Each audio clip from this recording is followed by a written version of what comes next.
selama masa pandemi. Selama di rumah, aktivitas apa aja sih yang kalian lakukan? Semoga kita semua selalu diberikan kesehatan, dapat bersekolah kembali dan dapat melakukan aktivitas secara normal ya teman-teman. Dan semoga masa pandemi ini cepat berlalu. Kali ini saya Anggi Apriani yang akan menemani kalian untuk sharing-sharing bersama narasumber kita mengenai dunia broadcasting di masa pandemi. Yang berhubungan dengan tema kali ini yaitu broadcasting at home. Karena kita tidak bisa bertatap muka, maka dari itu kita telah terhubung melalui via Google Meet bersama narasumber kita, yaitu Bapak Syahroni. Siapakah beliau? Pastinya kalian penasaran dong. Langsung saja yuk kita sambut sama-sama.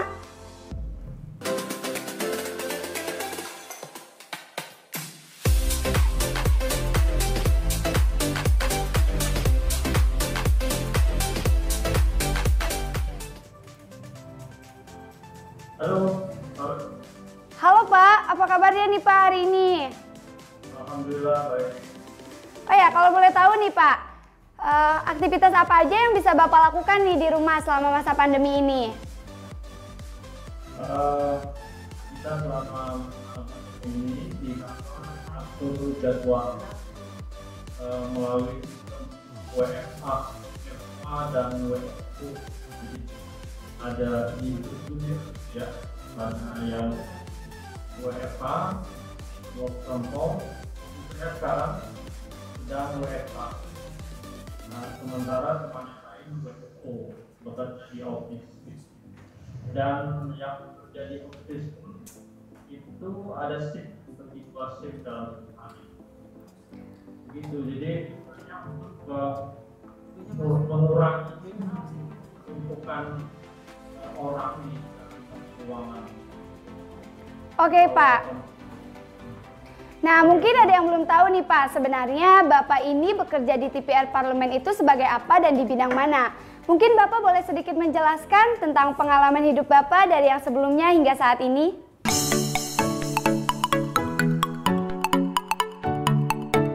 Oke Pak. Nah mungkin ada yang belum tahu nih Pak, sebenarnya Bapak ini bekerja di TVR Parlemen itu sebagai apa dan di bidang mana? Mungkin Bapak boleh sedikit menjelaskan tentang pengalaman hidup Bapak dari yang sebelumnya hingga saat ini? Ya, sekarang saya sebagai koordinator berita harian di Radio Parlemen. Saya masuk di TV Parlemen sejak tahun 2008. Jadi kurang lebih berapa ya, tahun 12 tahun. Oke, baik Pak. Oh ya, apa sih nih Pak yang membuat Bapak tertarik untuk menempati posisi dan bekerja di TV Parlemen ini? Buat saya,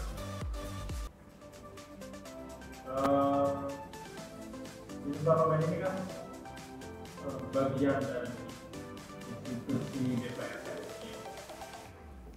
DPR isinya orang-orang politik, Oke Pak. orang-orang di partai dari daerah masing-masing yang terpilih melalui ini. Lalu mereka tugasnya mewakili di DPR. Nah, dinamika nasional ini sangat menarik buat saya. Baik Pak. Dia kita anggota arah kebijakan bangsa itu ditentukan. Jadi banyak hal yang penting ditentukan di DPR. Kurang lebih begitu. Oke, baik Pak, terima kasih. Kan kita masih dalam kondisi new normal nih Pak ya. Bagaimana sih nih Pak cara Bapak dan rekan tim dalam mengerjakan tugas di masa pandemi ini? Memang kita masih belum bisa bebas. Iya Pak. Oleh karena itu kita ikuti anjuran pemerintah untuk menjalankan kesehatan dalam kegiatan. Jadi saya tidak melakukan protokol karena namun ketika saya aktivitas di luar, saya saya pasti akan menggunakan masker, lalu ngantongin sanitizer, dan kita berusaha untuk menggunakan apa supaya protokol itu kita jaga mungkin. Nah, tentunya pasti banyak sekali nih Pak hal-hal yang harus kita biasakan dalam kondisi yang seperti ini. Seperti menjaga kesehatan dan mengenakan pakaian protokol kesehatan saat berpergian. Dan mungkin saat pandemi berlangsung ini kan banyak sekali nih Pak karyawan-karyawan yang dipekerjakan di rumah atau dimutasi keluar kota, dan bahkan ada yang sampai kehilangan pekerjaannya nih Pak. Menurut Bapak sendiri, ada gak sih Pak yang mempengaruhi posisi atau pekerjaan Bapak terhadap COVID-19 ini?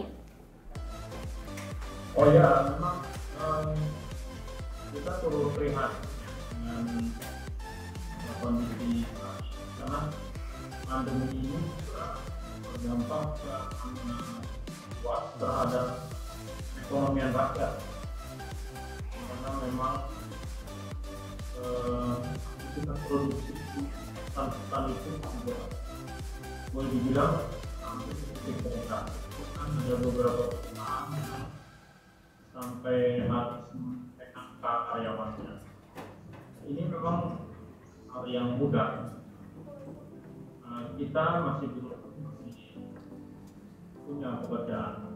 Di sisi lain ada tetangga kita yang harus kehilangan pekerjaan. Dan ini memang harus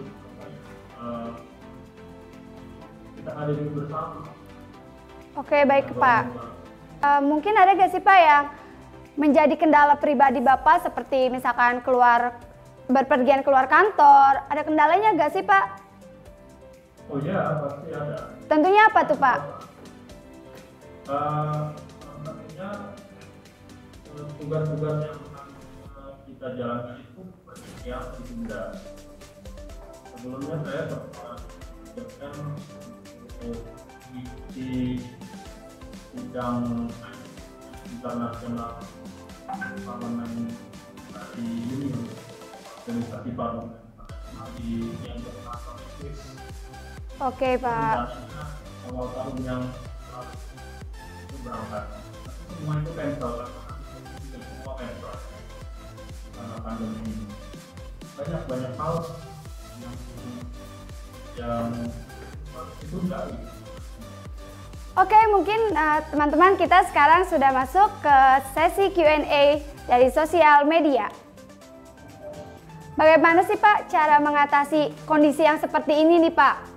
Kan tentunya pasti terdapat kendala-kendala yang mungkin susah keluar rumah ataupun kita harus mengenakan protokol kesehatan nih Pak. Kalau dalam kerjaan kita dituntut tetap harus membuat berita, karena kita memang jurnalistik membuat berita. Namun kan pandemi ini banyak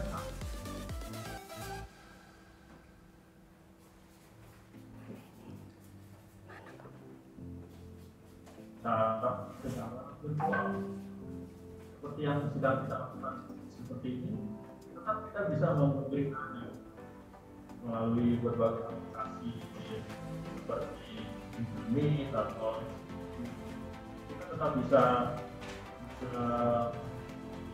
wawancara narasumber luar negeri. Oh ya nih Pak, kalau boleh tahu apa aja sih Pak kesibukan Bapak di setiap hari-harinya itu? Ya, kalau sedang di kantor ya kita rutinitas ya, kita koordinasikan kegiatan dan lain-lain.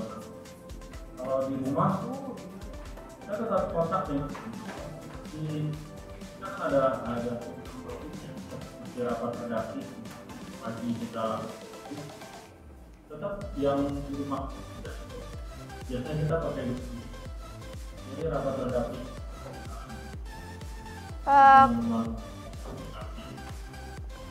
kalau boleh tahu itu rapat redaksinya itu kayak gimana ya Pak ya? Mungkin bisa sedikit dijelaskan Pak? Seperti yang sudah kita lakukan seperti ini. Oh seperti ini. Ya, Oke baik Pak. Semua reporter akan terlibat dalam itu, meskipun tidak ada kecurangan. Oh ya, apa nih Pak suka duka Bapak yang jadi broadcaster ini nih Pak? Ataupun menjadi jurnalistik berita? Mungkin Bapak boleh sedikit menceritakan? Ya, kalau kita di parlemen itu tugasnya kan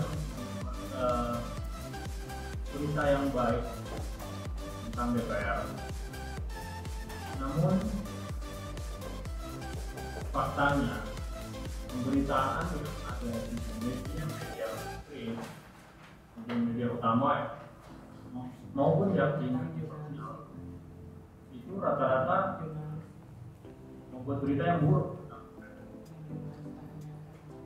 Kita tidak bisa setuju bahwa ada memang anggota DPR yang berbuat tidak baik, korupsi, jahat, ya seperti korupsi tadi. Tapi kan itu kan oknum dan tidak semua gitu. Ya mungkin persentasenya tidak ada 1%, 575 internet melakukan 5 orang. Itu kan belum 175 anggota. Tapi pemberitaannya itu sangat buruk gitu. Dan itu yang kita ketika kita membuat membalikkan persepsi publik yang sudah jadi positif, itu yang berat buat kita. Oke Pak. Nah seperti yang tadi Bapak bilang, kan ada sebuah berita yang baik tuh Pak ya. Contohnya apa sih Pak yang baik itu? Cara penulisannya atau cara menyampaikannya gitu? Oh banyak kan. Boleh Pak dijelaskan? Satu contoh ya. Iya Pak. Ada anggota DPR misalnya di daerah mana ya, tempat kalian misalnya Bogor. Iya Pak. Pak Fadlizon, kenal ya. Pak Fadlizon itu cara pemilihannya. Nah, beliau itu punya banyak program untuk rakyat. Karena beliau juga urus di ATI, ya, organisasi Kerukunan Tani Indonesia, membawa Bogor ini misalnya bantuan penyuluhan buat pertanian. Namun kegiatan yang positif tidak pernah diekspos gitu. Jadi bantuan difasilitasi itu pernah muncul ke pesan. Nah, disitulah kita bekerja gitu. Yang bagus kita ekspor.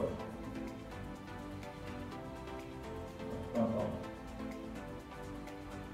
Oh ya Pak, cara mengatasi dari situasi yang kayak gitu gimana sih nih Pak?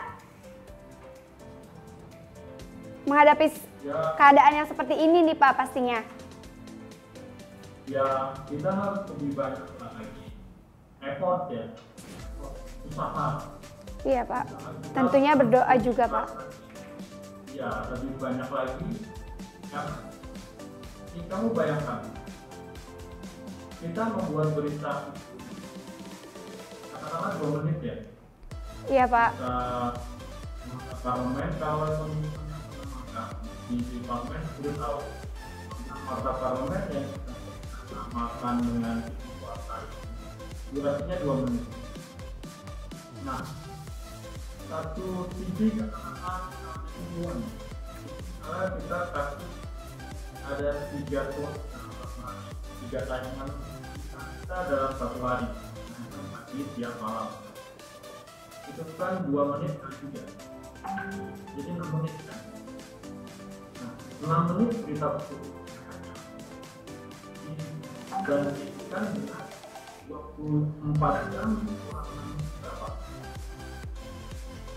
23 jam hampir 3 sampai 50 23 jam sisanya pemberitaan yang negatif. Bayangkan dalam satu hari itu cuma beri berita positif 6 menit, sementara 2 jam lebih kita negatif. Bagaimana menurut kamu? Kan seperti menggarapkan air mata. Iya Pak. Ya, iya kan? Iya. Tapi tetap kita harus lakukan, karena kalau tidak, semakin buruk saja. Hati-hati juga. Iya juga sih Pak. Oh ya, bagaimana nih Pak langkah-langkah untuk publikasi berita di TVR Parlemen ini?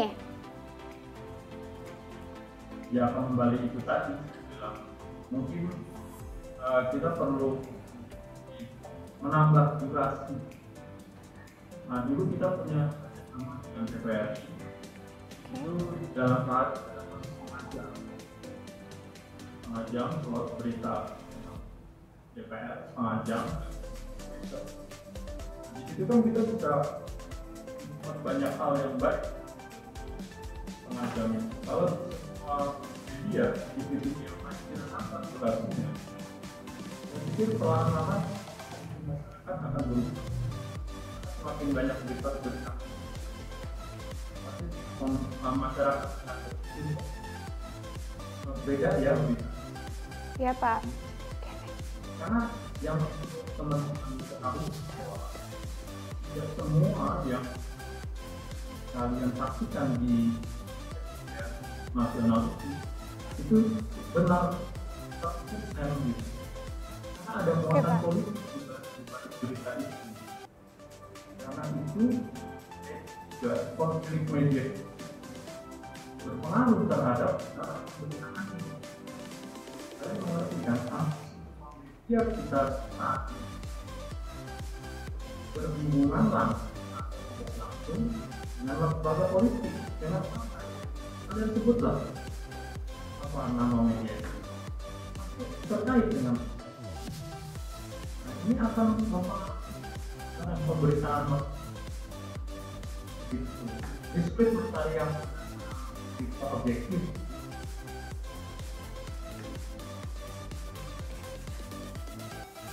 Oke, mungkin sekarang kita sudah masuk ke sesi Q&A ya teman-teman dari sosial media. Oke, silakan.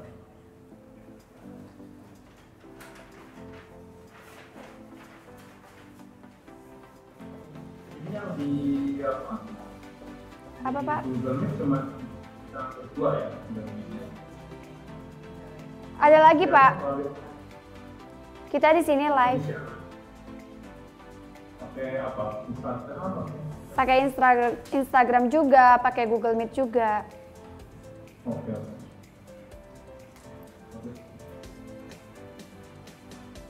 Kamu sendiri dulu di mana? Apa Pak? Mohon diulangi Pak. Kamu magangnya di mana? Aku magangnya di Jawa Pos TV Pak. Oh, Jawa Pos. Iya Pak. Di PNN ya? Iya. Itu bagus punya Pak. Ya alhamdulillah banget lah Pak. Bapak ini bekerja di TVR Parlemen itu udah berapa tahun ya Pak ya?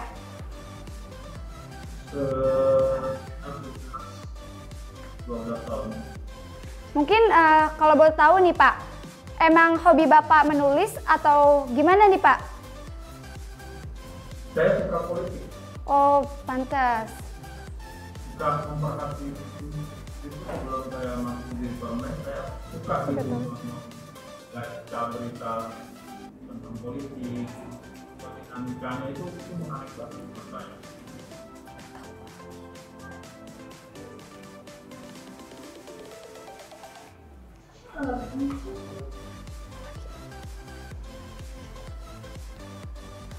Oh ya nih Pak, mungkin kita di sini berbagi cerita kali ya Pak ya. Aku mau sedikit cerita tentang pengalaman PKL aku selama di Jawa Pos TV.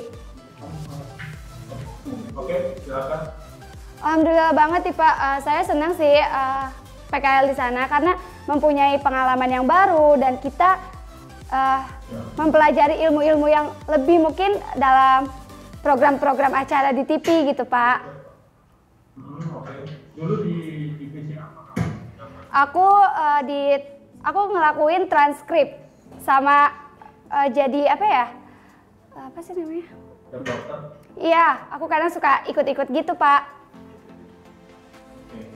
Kalau kita di TV Parlemen, kalau hampir semua divisi kita kan tergantung berapa lama.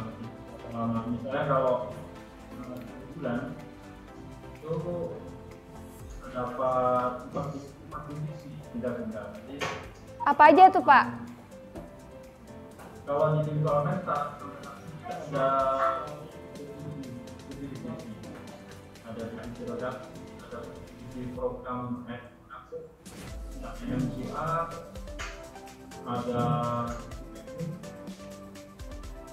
ada camp rame, ada editing, ada IT. Kita cukup lengkap. Bahkan kalau misalnya bakat menjadi kita juga bisa seperti kesempatan untuk tampil. Jadi kita lihat bagaimana bakatnya teman-teman itu. Nah kalau misalkan Bapak kerja nih ya, kan Bapak pergi ke kantor, itu mulainya jam berapa ya Pak ya? Kalau kita jam 8 jam kerja. Sampai jam berapa tuh Pak? Kalau normal jam 10 malam. 10 malam. Cuma karena memang lagi kita ada pengurangan yang jam-jamnya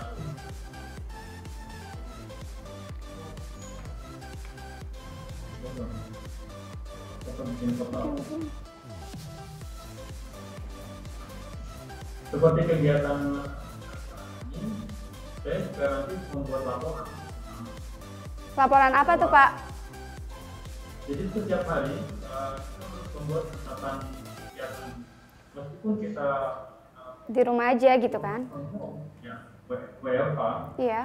kita membuat report dan jam sekian sampai sekian misalnya apa yang kita harus.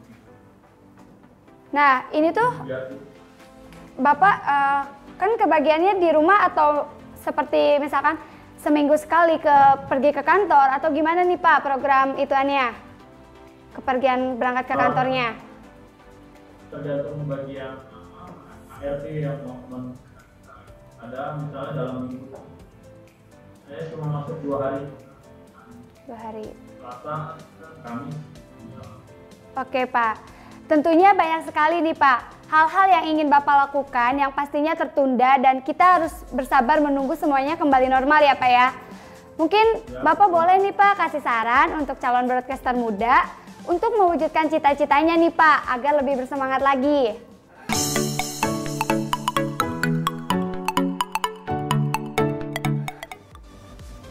Ya untuk teman-teman yang sekarang masih sekolah, yang sudah selesai sekolah, saran saya belajarlah sungguh-sungguh karena kok mungkin mundur ya. Jam waktu itu tidak mungkin. Kalau teman-teman masuk sekarang akan menyesal kemudian hari. Banyak setelah belajar. Yang namanya belajar kan maaf ya. Sekarang dengan kontak belajar dengan YouTube itu bisa belajar, tapi pintar-pintarlah memilah. Iya Pak. Jangan semua teman, yang semua informasi diteman. Karena informasi yang berbeda tidak semua benar. Tentunya banyak sekali nih Pak ya hal-hal yang harus kita biasakan dalam kondisi yang seperti ini ya Pak ya. Ya pasti kita harus melakukan penyesuaian penyesuaian dengan kondisi saat itu. Work floor turnamen di Parlemen TV itu apa ya Pak ya? Apa aja? Apa? Lanjut. Work floor jurnalistik di TPR Parlemen itu apa aja ya Pak ya? Work floor, saya Sistem kerja. oh Iya Pak. sistem kerja. Iya. Ya kalau kita di redaksi semua berawal dan berakhir dari meja rapat redaksi, karena keputusan tertinggi ada di rapat redaksi, dan dalam satu hari rapat redaksi itu 2 kali, pagi dan sore. Pagi dan sore, oke. Ya, pagi itu kita membicarakan isu yang akan menjadi bahan bagian buat cerita. Isu aktual apa? Isu menjadi trending topik, kita angkat menjadi bahan. Dan tentunya dari fungsi DPR kita dibatasi itu, dibatasi koridor. Ini medianya DPR, tidak lari kemana-mana. Kita tidak mungkin cerita soal jambretan di jalan, ada kecelakaan di jalan, ini terkait langsung dengan DPR. Tapi kalau ada bencana yang besar jadi tugas DPR, ceritanya. Nah, lalu selesai rapat, para reporter mencari berita, kemudian mereka kembali buat hasil beritanya itu rapat redaksi sore ini kita memplotting berita di mana. Iya Pak. Kurang lebih seperti itu. Kalau boleh tahu nih Pak, isu-isu apa aja sih yang lagi trending? Kalau hari ini itu tadi kita ngebahas salah satunya adalah ada yayasan abal-abal yang menerima sangat besar dari pendidikan kebudayaan. Itu kan sangat disayangkan seperti ini. Ada anggaran yang besaran setelah diselidiki, yayasan tersebut mendapat miliar. Lalu isu yang lain kegiatan lembaga penelitian vaksin ya. Iya Pak. Itu juga menjadi isu yang menarik. Lalu soal kendala dalam pembelajaran jarak jauh PJJ juga ini jadi masalah. Dan saya sebagai orang tua juga anak yang mengalami masalah ya. Karena pemerintah hanya mewajibkan bersekolah dengan cara daring, tapi tidak memberi fasilitas. Misalnya pemakaian pulsa itu juga kan tidak cukup. Iya Pak. Tidak ada bantuan pemerintah untuk itu. Padahal harusnya ada. Belum lagi tidak semua masyarakat teknologi, orang-orang di kampung, kalau bicara di kota, ini bagaimana orang-orang di kampung yang handphone saja mereka bisa, ataupun kalau misalnya ada jaringan internetnya tidak, jangan kita hanya bicara tentang Bogor, Indonesia ini kan sangat luas. Itu yang menjadi concern kita untuk membuat berita. menarik lah kalau kita. Oke Pak, nih sekarang ada pertanyaan nih Pak dari penonton. Persiapan untuk menjadi jurnalistik yang handal itu seperti apa ya Pak ya? Persiapan untuk jadi jurnalistik yang handal. ya, pekerjaan jurnalistik. Nah,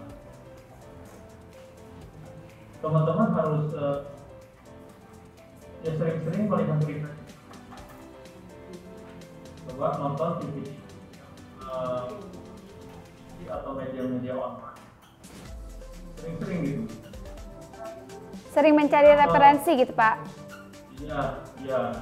Mengisi kepala kita dengan Hal-hal yang lain. Ya, karena jurnalis itu mengerti banyak hal. Ketika ditugaskan kita tentang ekonomi, kita harus mengerti istilahnya apa itu yang namanya inflasi, deflasi, apa itu pertumbuhan, hambatan, mengerti. Nah, ketika membahas teknologi, temuan-temuan baru dalam IT misalnya, bagaimana kerja-kerja menggunakan Eropa, China,